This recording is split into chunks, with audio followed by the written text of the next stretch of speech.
Hello, and welcome to the 741 channel. Thank you for stopping by.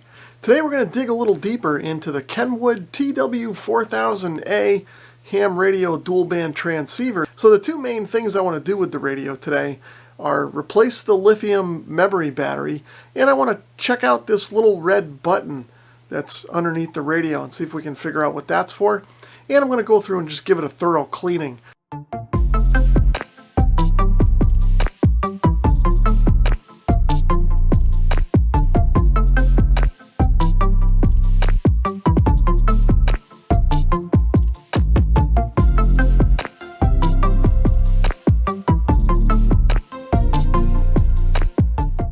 So here's a look inside the Kenwood.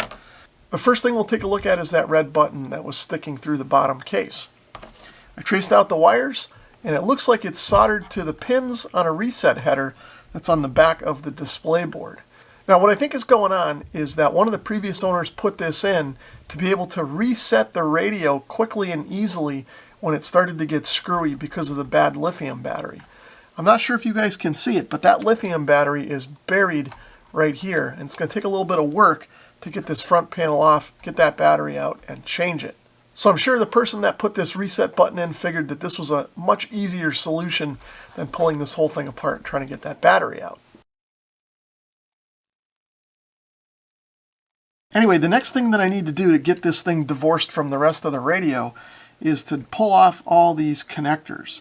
But to keep track of which one goes where, I'm going to use a fine tip permanent marker and mark each one of these connectors, the plug and the receptacle, so that when it comes time to put this back together, I know which connector goes where and how it was oriented. So when I make these marks, I want to make sure that my line covers both the receptacle and the plug in the same location so that I can keep track of not only which plug goes into which receptacle, but sort of the orientation as well. I think that's all of them. Let's start pulling these apart.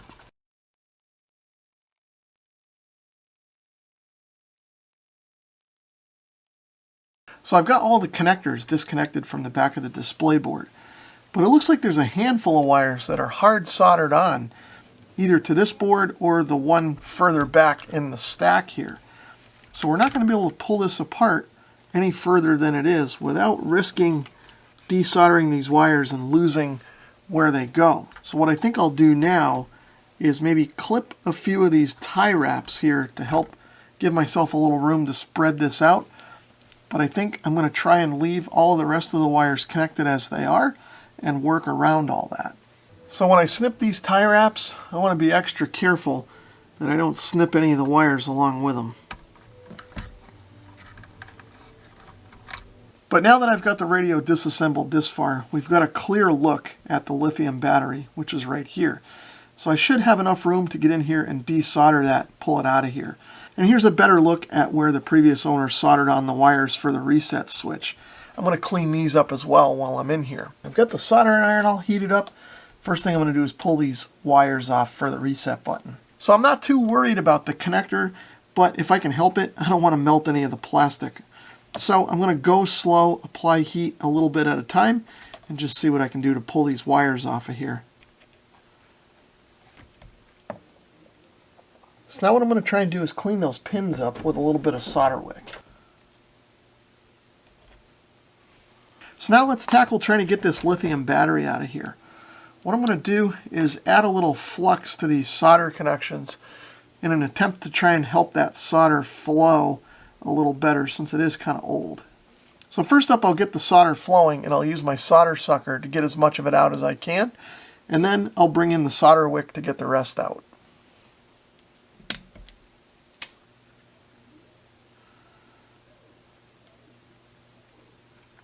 So what I'm going to do now is actually cut these leads on the battery.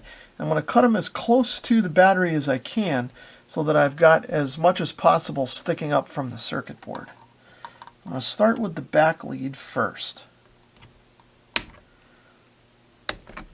So the leads are cut, but the battery is still stuck down to this adhesive pad that's under it. So I'm going to use my little screwdriver and try and pry up on it. I want to be careful that I don't damage any of the surrounding components when I do this. So here's the old battery with the adhesive pads on either side. It almost looks like a lemon Oreo cookie. I'm going to set that aside. But one thing that I found interesting is that there's actually components underneath where that battery was, which is why they needed that insulated adhesive pad in the first place. But what I think I'm going to try and do is pull these cut pieces of lead out of here. I was going to try and reuse them, but I think they're just going to cause more of a problem than they're going to solve. So I'm going to get them out of here if I can.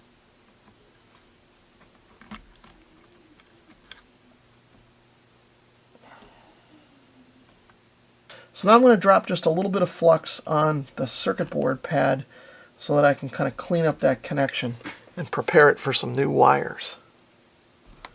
And again, I want to be careful in here that I don't accidentally desolder any of the adjacent components.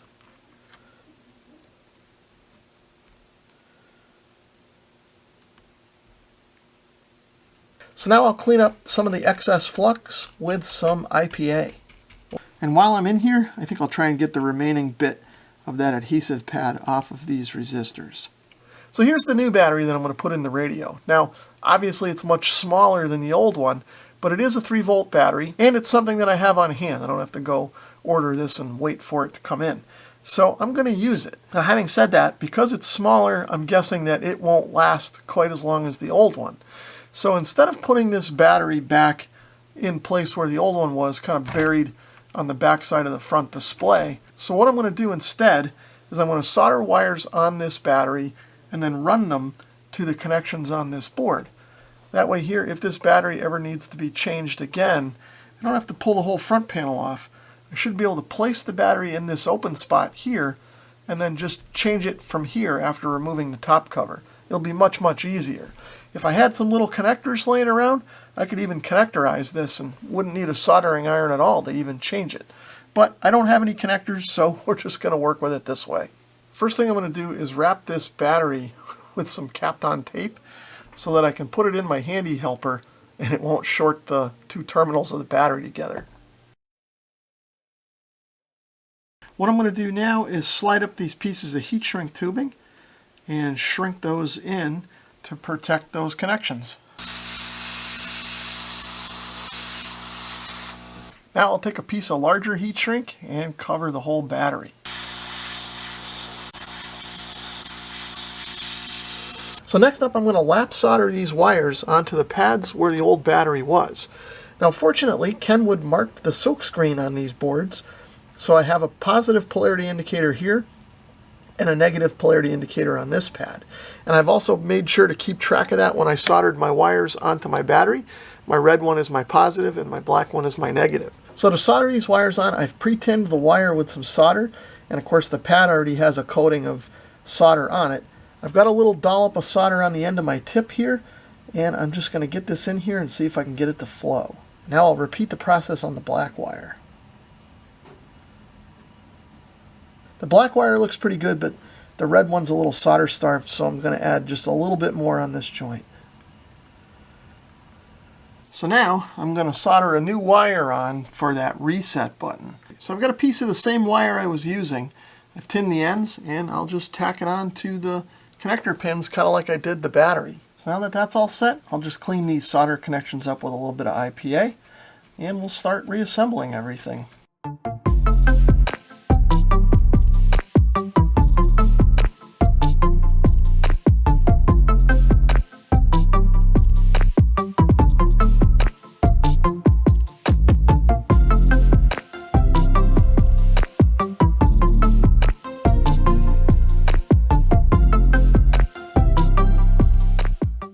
So as you saw, I've got the reset switch all soldered back in. So as you guys may have noticed in the beginning of the video, there's actually an extra hole here. I think the reason for that is because the previous owner that put the switch in drilled this hole first and then probably realized there was an interference between the switch and the mounting boss here. So then had to drill another hole off to the side a little bit, and that's where the switch was when I found it. The other thing I did is I listed out the people that I know who have owned this radio. It may have had more owners than this, but these are the ones I know about, including myself. So the last thing to do is plug in the speaker and the wire for the voice control and screw this in.